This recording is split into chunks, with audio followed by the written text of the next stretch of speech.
नमस्कार दोस्तों। जैसा कि आपको मालूम है, हम हैं एलनाबाद चुनाव यात्रा के अंदर। और आपको मालूम है कि एलनाबाद के अंदर सभी पार्टियों ने पूरा जोर लगा रखा है।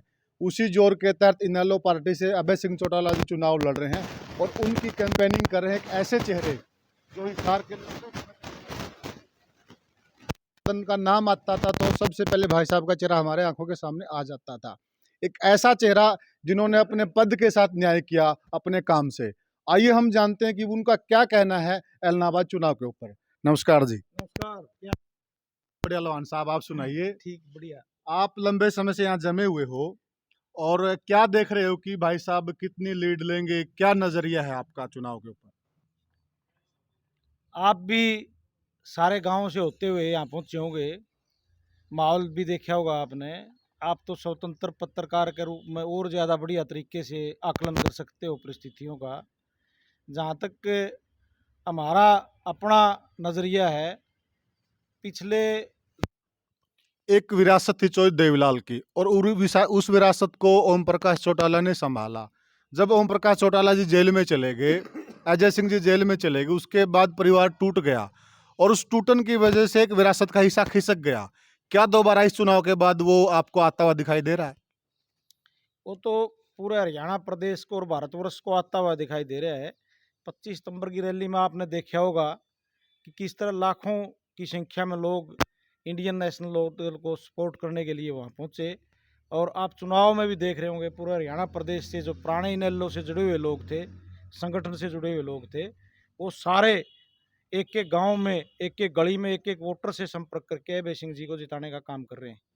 इनेलो पार्टी की एक बहुत अच्छी चीज हुआ करती थी कि पलवल हल्का कहाँ है, कहाँ ये एलनाबाद में हम बैठे हैं, वहाँ का वर्कर भी यहाँ कर काम करता था। इस प्रकार की तस्वीर इस चुनाव में है क्या? बिल्कुल, आप देखोगे घूम के, पलवल का, फरीदाबाद का, मेवात का, यमुनानगर का, पंचकुला का, कैथल का, कुरुक्षेत्र का, सब जगह से कार्यकर्ता आए हुए हैं और गांव वाइज अपना ड्यूटी दे रहे हैं। किसान आंदोलन का बड़ा रहा लंबे समय तक। किसान आंदोलन का आप कितना प्रभाव देख रहे हैं इस चुनाव के अंदर? किसानों का प्रभाव दिखाने देना शुरू हो गया है। आज आप गांव में जाओगे, देखोगे कि जो टिकैत साहब आ रहे हैं उसके प्रति लोगों का बहुत ज़्यादा उत्साह है। और कल उनकी जनसभा है, एलनाबाद भी है, नाथुश्री चोपटा भी है।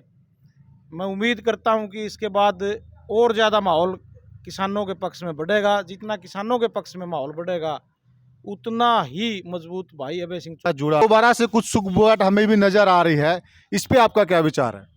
बिल्कुल, जो वोट बैंक चला गया था परिस्थितियों की वजह से, विभाजन की वजह से, वो सारा वापस एकमात्र आशा की किरण जो किसी पार्टी में देख रहा है, वो इंडियन नेशनल लोकदल पार्टी में देख रहा है। चौधरी ओम प्रकाश जी चौटाला और भाई अभय सिंह चौटाला के नेतृत्व में देख रहा है। इस एलनाबाद के चुनाव से आप बिल्कुल, जो वोट बैंक चला गया था परिस्थितियों की वजह से, विभाजन की वजह से, वो सारा वापस एकमात्र आशा की किरण जो किसी पार्टी में देख रहा है, वो इंडियन नेशनल लोकदल पार्टी में देख रहा है। चौधरी ओम प्रकाश जी चौटाला और भाई अभय सिंह चौटाला के नेतृत्व में देख रहा है। इस एलनाबाद के चुनाव से आप पूरे हरियाणा का जो इनेलो पार्टी का वर्कर है उसको आप क्या कहना चाहेंगे, क्या संदेश देना चाहेंगे? मैं न सिर्फ इंडियन नेशनल लोकदल पार्टी के वर्कर को संदेश देना चाहता हूं, बल्कि जननायक जनता पार्टी में गए हुए उन वोटरों और कार्यकर्ताओं को भी एक संदेश देना चाहता हूं कि आप ये मत समझिए कि आप जेजेपी में चले गए। आज भी आप इंडियन नेशनल लोकदल परिवार के सदस्य हैं। सारे साथी दोबारा से काम में जुट जाएं। चौधरी ओम प्रकाश चौटाला और भाई अभय सिंह चौटाला के नेतृत्व में आपका और आपकी पार्टी का भविष्य उज्जवल है और आने वाले समय में मेहनत करके पार्टी सत्ता में आएगी। इस सब के लिए आप किसी सरकार को क्या कहना चाहेंगे? मैं क्या, सारी जनता प्रदेश की ये कहना चाहती है कि जो लोग ये कहते थे कि एमएसपी नहीं मिली तो हम सरकार छोड़ देंगे, रिजाइन दे देंगे। आज धान की हालत देखो आप, बाजरे की हालत देखो, डीएपी थानों में बिक रहा है, लोगों को डंडे मारे जा रहे हैं। ये सारी हालात देख के कोई भी आम आदमी ये कह सकता है कि सरकार हर मोर्चे पे फेल है और इसको तुरंत इस्तीफा दे देना चाहिए।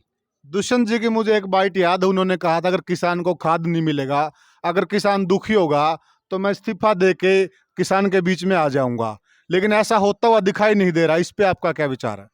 इस पर कह कह के मैं छिक लिया भाई, ना तो उसने इस्तीफा देना और इतनी झूठ बोली, किस किस का जवाब दे वहाँ। इसका इलाज तो लोग करेंगे, आज इलाहाबाद में करने जा रहे हैं और आने वाले समय में पूरे हरियाणा प्रदेश में इस चीज़ का जो ये झूठ और लूट की राजनीति है, इसको बंद करने का काम हरियाणा प्रदेश का किसान करेगा, मजदूर करेगा, व्यापारी करेगा।